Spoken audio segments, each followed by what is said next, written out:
hello again. When I started this in July, I was under the impression that everybody wanted accurate textbooks, and I was wrong. I submitted several things that were clearly wrong based on Nature and NASA and PubMed and Smithsonian, and nobody contacted me. Nobody wanted to see what I had, and it's a bad look.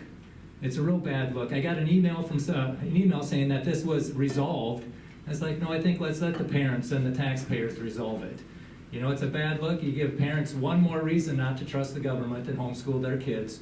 You've given taxpayers one more reason to resent taking our tax money to educate the kids. But if it's false information, is it education?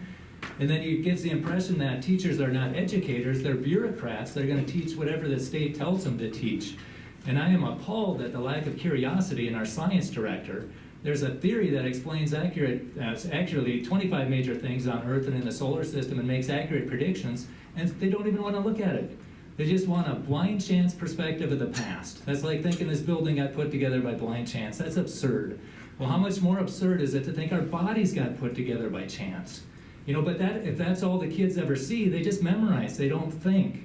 And there's a lot of things that are wrong with the Big Bang. Go into cosmologystatement.org and you can see dozens of scientists have signed off on what's wrong with it.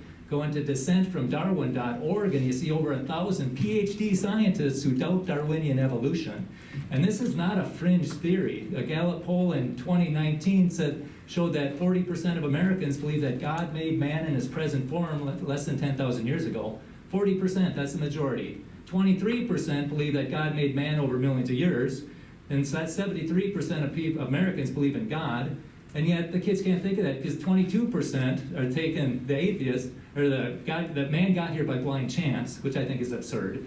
They're taking the majority's tax money to teach the minority's view, and it's very destructive because it bothers me, and I do care about you, I really do. And I'm here to say that, you know, contrary to what the textbooks say, you're not mutated animals. That came from pond scum, that came from exploding stars, that came from nowhere. That's not science. According to the National Academy of Sciences, science is observation and testing. And what we just went through is blind chance. It's just a belief system of the past. And so I'd ask you to consider to let kids see both sides of the issue so they can think, instead of just teaching a blind chance perspective of the past, which is a dogma. They can't question it, and let them think. That's all I'm asking. Give them all the information to make informed decisions, because it's clearly not happening in class. And I think you all have my emails. You might not though, but everybody else does. And I'd be happy to help. I really would. So thank you very much. Thank you. Anyone else?